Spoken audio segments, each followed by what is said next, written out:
প্রায় ১৫ দিন আগে তোমাদের সাথে শেয়ার করেছিলাম উদয়পুর যাওয়ার আগে গেট রেডি উইথ মিটা। আজকে ১৫ দিন হয়ে গেল, তারপরে আমি আবার ভিডিও পোস্ট করছি। আমার বেশ কিছু নাচের প্রোগ্রাম পড়ে যাওয়াতে আমি ভিডিও একদমই এডিট করার সময় পাচ্ছিলাম না। তো যাই হোক, আমি নেহা, তোমরা সবাই কেমন আছো? আমি তো বেশ ভালো আছি। তো সেদিনকে আমরা রেডি হয়ে বেরিয়ে পড়েছিলাম উদয়পুর যাওয়ার জন্য প্রথমেই, তাই জন্য ব্রেকফাস্ট করে নিয়েছিলাম। তারপরে একটা টোটো রিজার্ভ করে আমরা সোজা পৌঁছে গেছিলাম উদয়পুর বিচে। উদয়পুর বিচটা আমার বরাবরই ভালো লাগে, কারণ বেশ একটা গোয়া গোয়া ফিল আসে কিন্তু উদয়পুর বিচে। তোমাদের কার কার উদয়পুর বিচ পছন্দ সেটা কিন্তু অবশ্যই জানিও। আমরা যখন গেছিলাম তার দুদিন পরেই ওখানকার ভোট ছিল, তাই জন্য বিচটা বেশ ফাঁকা ছিল। আর এদিকে দেখো রূপম আমাদের সেই লেভেলের এনজয় করছে কিন্তু। তারপরে আমরা নিয়েছিলাম রেন্টে একটা করে স্কুটি, যেটা নিয়ে আমরা পৌঁছে যাচ্ছিলাম লাল কাঁকড়া দেখবার উদ্দেশ্যে। এই প্রথমবার আমরা কিন্তু দীঘায় গিয়ে এরকম বাইক রাইড করেছিলাম। এর আগেও আমরা ২-৩ বার এসেছি দীঘায়, অনেকবারই ভেবেছি করব, বাট কোনো না কোনো কারণে করা হয়নি। এইবারে আমাদের সময়টা ভীষণই ভালো কেটেছে। আর সব থেকে বড় কথা, এবারে আমরা যখন সকাল সকাল গেছিলাম তাই জন্য জলটা অনেকটাই কম ছিল, তাই জন্য আমরা বাইক রাইডটাও খুব সুন্দরভাবে করতে পেরেছি আর ভীষণ মজাও করেছি।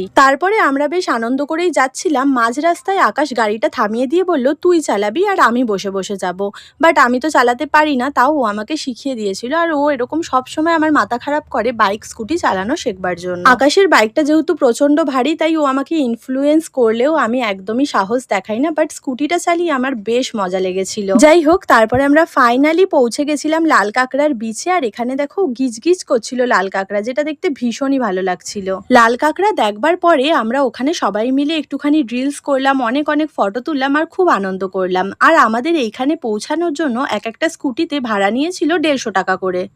আমার তো হয়ে গেছিল লাল কাঁকড়া দেখা। আকাশ আর একবার গেছিল দেখতে, আর ও একটা ভিডিও ক্লিপ নিয়েছে। আর এদিকে আমরা ওকে বলছি চল চল, আমাদের সময় ওভার হয়ে গেছে। দেন আবার আমরা উদয়পুর ফিরে স্কুটিটা জমা দিয়ে অর্ডার করে দিয়েছিলাম মাছ। আর আমরা নিয়েছিলাম কাঁকড়া, চিংড়ি মাছ আর তার সাথে পমফ্রেট মাছ।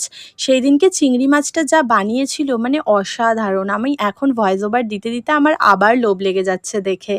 মাছগুলোর দাম সেদিনকে অনেকটা পরিমাণেই নিয়েছিল, যেহেতু ২ দিন পর ভোট ছিল তাই অনেক দোকান খোলেনি, সেই কারণে একদমই কমাতে ওরা চাইছিল না। বাট মাছটা ভীষণ টেস্টি বানিয়েছিল, এটা খেয়েই আমাদের মনটা ভরে গেছিল। দেন আমরা উদয়পুর বিচের পাশে যে ঝাউবনটা আছে সেখানে ঝগড়াঝাটি করে ঢুকে পড়েছিলাম ফটো তোলবার জন্য। তারপরে আমরা ওখান থেকে আবার একটা টোটো রিজার্ভ করে চলে যাচ্ছিলাম তালসারির দিকে। আর তালসারি যাওয়ার পথে এই বিচের ধারে রাস্তাটা আমার ভীষণ ভালো লেগেছে। আর তালসারি গিয়ে সেরকম কিছু ছিল না, কারণ জল অনেকটাই ভর্তি ছিল, তাই বোটগুলোও চলছিল না। সেই জন্য সেখানে গিয়ে আমরা কয়েকটা ফটো তুলে বেশিক্ষণ থাকিনি, ১০ মিনিট মতন থেকেই আবার আমরা হোটেলের পথে রওনা দিচ্ছিলাম। তো আজকের মতন ভিডিওটা এতটাই। তোমাদের কেমন লাগলো অবশ্যই জানিও। টাটা।